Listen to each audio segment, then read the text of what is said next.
Rajan D Vijayan வணக்கம் மற்றும் நன்றிகள் பல. ஜாலியோ ஜிம்கானா. நான் மடனா சபாஸ்டின் ஒரு ஹோட்டலுக்கார ஃபேமிலி சேர்ந்தவங்க.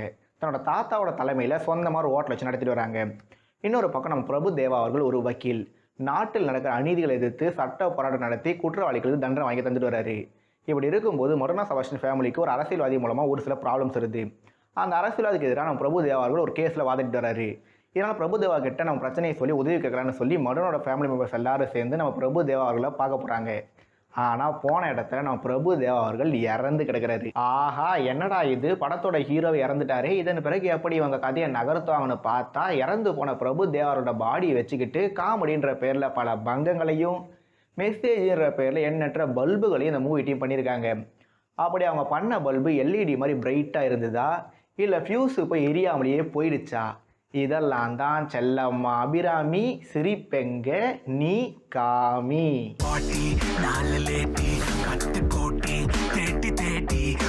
ஜாலியோ ஜிம்கானா படத்தின் ஹீரோவா நம்ம மன்னிக்கும் ஹீரோன்ற பேரில் நம்ம பிரபு தேவா அவர்கள். உண்மையை சொல்லணும்னா 2000 இருந்த அளவுக்கு இப்போ பிரபு தேவா அவர்களுக்கு மார்க்கெட் இல்லை. அவரோட கடந்த ஒரு சில படங்களும் கூட பெரிய அளவு ஹிட் ஆகலை. அவர் சூஸ் பண்ணுற படங்களில் ஸ்கிரிப்டும் கூட மட்டமாக தான் இருக்குன்னு பிரபு தேவோட பாஸ்ட் டீகேட்லேருந்து நம்மளால் பல குறைகளை சொல்ல முடியும்.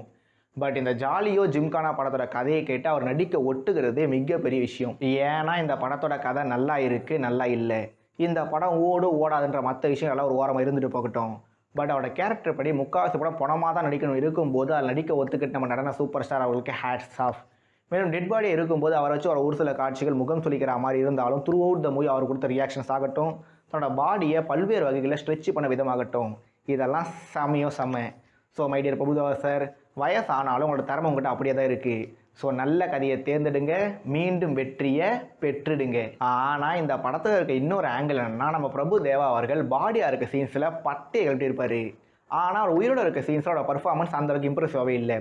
மேலும் பிரபு தேவானா டான்ஸ்னா பிரபு தேவான் இருந்தாலும் இந்த படத்தோட டான்ஸும் கூட நம்மளுக்கு அந்தளவுக்கு பெரிய அளவு சந்தோஷத்தையும் தரலை. நெக்ஸ்ட்டு இந்த படத்தில் மடோனா செபாஸ்டின், ஃபாதர் என்ற பேரில் யோகி பாபு, ரெடின் கிங்ஸ்லி, ரோபோ சங்கர், ஜான் விஜய், சாய் தீனா, மதுசூதன் ராவ், MS பாஸ்கர், YG மகேந்திரன் மற்றும் உங்கள் அபிமான தமிழ் சினிமா காமெடி நடிகர்கள் பல பேரோட தெலுங்கு சினிமா காமெடி நடிகர்கள் ஒரு சிலர் இந்த படத்தில் இருக்காங்க.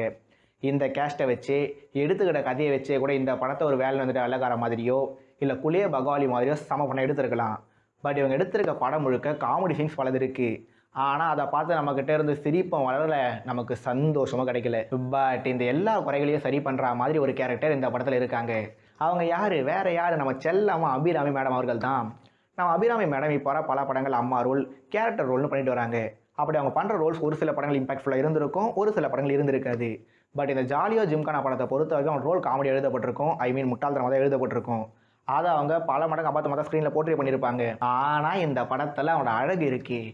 வானவில் மிடில் கிளாஸ் மாதவன் படத்தில் இருந்த அழகை விட இந்த படத்தில் 10, 100, 1000 மடங்கு நம்ம அபிராமி மேடம் அழகாக இருந்தாங்கன்னு சொன்னால் அது மிகையாகாது. அதில் இந்த படத்தில் அவங்க 3 பொண்ணுங்களுக்கு அம்மா வருவாங்க. அந்த 3 பொண்ணுங்கள் நம்ம மடோனா செபாஸ்டினும் ஒருத்தவங்க. அப்படி இருந்தாலும் இந்த படத்தில் எப்போலாம் அபிராமி மேடம் ஸ்க்ரீனில் இருக்காங்களோ என்னோடய ஃபோக்கஸ் மட்டும் இல்லை, என்டையர் ஆடியன்ஸோட ஃபோக்கஸ் அவங்க மேலே மட்டும்தான் இருந்தது. அதனால் இந்த அளவுக்கு என்னை இம்ப்ரெஸ் பண்ணியிருந்த ஏன்ஷியன்ட் பியூட்டி அபிராமி மேடம், இன்னும் நீங்கள் பல படங்கள் நடிக்கணும், பட்டையை கலப்பணும், அதை நாங்கள் பார்த்துக்கிட்டே இருக்கணும், அவ்வளவுதான். நெக்ஸ்ட்டு MC கணேஷ் சந்திரா அவரோட ஒளிப்பதிவை பற்றி சிலாகச்சி சொல்ல பெருசாக எதுவும் இல்லைனாலும் கதைக்கு ஏற்ற மாதிரி கச்சிதமாக இருந்தது. அஸ்வின் விநாயகமுத்திர BGM okay. But editor Ramar அவர்கள் படத்தில் வர எல்லா பாட்டையும் கண்ணை திறந்துக்கிட்டே கட் பண்ணியிருக்கலாம். அடுத்து இந்த கதையை யோகிபா அவர்கள்ட்ட நரேட் பண்ணுற மாதிரி இல்லாமல் நேரடியாக ப்ரெசென்ட் பண்ணியிருக்கலாம். அப்படி பண்ணியிருந்தால் படத்தோட டியூரேஷனை குறைஞ்சிருக்கும். ஏன்னா யோகி பாபு, அஸ்வந்த் இவங்க 2 பேரும் அடிக்கிற ஒரு சில கவுண்டர்ஸ் தவிர மற்ற எல்லா கவுண்டர்ஸுமே தேவையில்லாத ஆணி மட்டும் இல்லை, முகத்தை சுழிக்க வைக்கிற ஆணியாக இருக்கும்போது எதுக்கு இந்த ட்ராக்னு கேட்டால் சரி விடுங்க, படத்தை எடுத்த பிறகு பாவ மன்னிப்பு கேட்கறதுக்கு பதிலாக படத்திலே கேட்டிருக்காங்கன்னு வேணால் மனசை தேர்த்திக்க வேண்டியது தான். சரி, இந்த ஜாலியோ ஜிம்கானா படத்தோட பாசிட்டிவ் சொன்னேன். முன்னாடியே சொன்ன மாதிரி அபிராமி த ஏன்ஷியன்ட் பியூட்டி யாரும் மறந்துடாதீங்க. நெக்ஸ்ட்டு படத்தோட ஃபஸ்ட் ஹாஃபில் பெருசாக எதுவும் இல்லைனாலும் பெரிய அளவில் சிரிப்பு சத்தம் கேட்கலனாலும் ஃபஸ்ட் ஹாஃப் போகிறது தெரியல. தேட்டரில் போய் அப்போ தான் உட்காந்த மாதிரி இருந்தது, அதுக்குள்ளே இன்டர்வல்னு போட்டுட்டாங்க. அந்தளவுக்கு ஃபஸ்ட் ஹாஃப் ஃபஸ்ட்டாக போயிருந்தது. அதுதான் இந்த படத்தோட மிகப்பெரிய ப்ளஸ்ஸே. அதுக்குன்னு ஃபஸ்ட் ஹாஃபில் இருக்க சீன்ஸ்லாம் சூப்பராக இருந்ததுன்னு சொல்லலை, அதே மாதிரி டோட்டல் சுமாராக இருந்ததுன்னு சொல்ல முடியல. அப்போ இந்த படத்தோட நெகட்டிவ்ஸ் என்ன, வேறு என்ன, படத்தோட செகண்ட் ஹாஃப் தான். படத்தோட ஸ்டார்டிங்லேயே இவங்க லாஜிக்கலாக பார்க்கக்கூடாதுன்னு சொல்லி தான் படத்தை ஸ்டார்ட் பண்ணுறாங்களே. அதனால் நானும் ஃபஸ்ட் ஹாஃப் வரைக்கும் பல்ல கடிச்சிட்டு கொடுத்துட்டு இருந்துட்டேன். ஆனால் ஒன்ஸு செகண்ட் ஹாஃப் ஸ்டார்ட் ஆனதுலேருந்து இவங்க பாட்னு எதை பற்றியுமே கவலைப்படாமல் ஒரு பக்கம் ஜாதின்றாங்க, இன்னொரு பக்கம் அரசியல்வாதின்றாங்க. இதெல்லாம் போதாதுன்னு மருத்துவத்துறையில் இருக்க வியாதின்னு சொல்கிறாங்கன்னு நேர்கோட்டில் போன வண்டி வழியை மருந்து கொடைக்கானலுக்கு போகாமல் ஒரேடியாக மேலே போனது தான் மிச்சம். இதில் கிளைமேக்ஸில் வந்து 4 பேருக்கு நல்லதுன்னா எதுவுமே தப்பு இல்லை, ஊராங்குழந்தைய ஊட்டி வளர்த்தா தான் குழந்தை தானே வளருன்ற மாதிரி ஒரு சில சீன்ஸை வச்சதன் மூலமாக படமும் முடியுது, படம் தந்த துயரமும் முடியுதுன்னு சொல்லலாம். ஏன்னா புலம்புறவன் தமாசு, எதிர்த்து நின்னா நீ மாசு. அதனால் ஆக மொத்தம் இந்த ஜாலியா ஜிம்கானா முன்னாடியே சொன்ன மாதிரி வேலைன்னு வந்துட்டு வெள்ளக்கார மாதிரியோ குலே பகாலி மாதிரி நல்லா வந்திருக்க வேண்டிய படம். பட் அன்ஃபார்ச்சுனேட்டாக அந்த மாதிரி நடக்கலை.